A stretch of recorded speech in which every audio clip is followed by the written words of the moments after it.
एक पौंडी जीप से टकरा गई और कार से मागेज उतरा, जिसे सब जानते हैं कि वह पाउचाई देश कोरिया का आखिरी मर्द है। इस बार ड्राइवर ने मुसीबत मोल ली थी, लेकिन हैरानी थी कि मागे का रवैया दोस्ताना था और उसने सामने वाले को नीचे उतरकर बीमा करवाने को कहा, लेकिन ड्राइवर ने पैसे निकालकर सीधे उसके चेहरे पर फेंक दिए। इस समय कार में बैठी मासाओ, मागे की पत्नी, को यह पसंद नहीं आया। उसने ड्राइवर को खरी खोटी सुनाई और चिल्लाने लगी कि पुलिस बुलाएगी। यह सुनकर पीछे की सीट पर बैठा अतेंग घबरा गया, क्योंकि उसकी कार में एक बेहोश लड़की छुपी थी। अतेंग ने देखा कि मासाओ खूबसूरत है, तो वह कार से उतरकर ड्राइवर के पास गया। ड्राइवर साइड का दरवाजा खोला और उस पर लाते मारने लगा। फिर उसने ड्राइवर को घसीटकर बाहर निकाला और उसके गालों पर थप्पड़ मारे। इसके बाद उसने ड्राइवर से कहा कि वह मागे से माफी मांगे। मागे ने देखा कि बात अब बढ़ गई है, तो वह भी कुछ और कहना ठीक नहीं समझा। उसे लगा था कि यह बस एक आम ट्रैफिक एक्सीडेंट है, लेकिन वह नहीं जानता था कि असली वजह मासाओ पर उसकी नजर पहले ही पड़ना थी। अब सवाल है, इतना खतरनाक इंसान मागे अचानक इतना डरपोक कैसे हो गया? इसका कारण बहुत सरल है। माँ की पत्नी एशु से मिलने के बाद मागे ने नया जीवन शुरू किया और परिवार की मदद के लिए समुद्री खाद्य बाजार में काम कर रहे हैं। मागे सादा जीवन जीता है, अक्सर बेईमान मालिकों के शोषण का शिकार होता है। वे उसकी पेमेंट भी रोक लेते हैं, लेकिन वह सब चुपचाप सह लेता है और सबके सामने सिर झुकाकर विनम्रता दिखाता है। तंगी के कारण मासाओ को भी हर दिन 2 जगह काम करना पड़ता है। भले ही जिंदगी मुश्किल हो, पति पत्नी की जिंदगी फिर भी खुशहाल और शांतिपूर्ण थी, पर कोई न कोई आकर इस शांति को तोड़ देता है। एक दिन माजे के अच्छे दोस्त लाओसोंग ने उसे किंग क्रैब का एक बिजनेस सुझाया।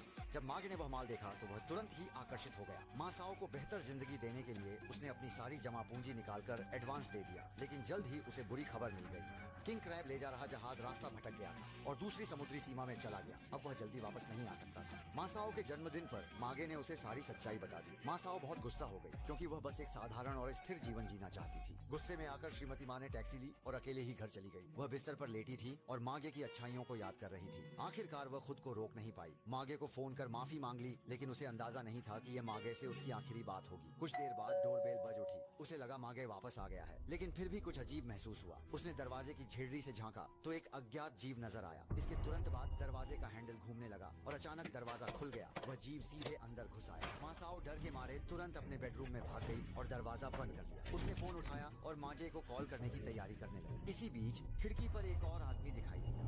उस आदमी ने शीशा तोड़कर सीधे अंदर घुस आया।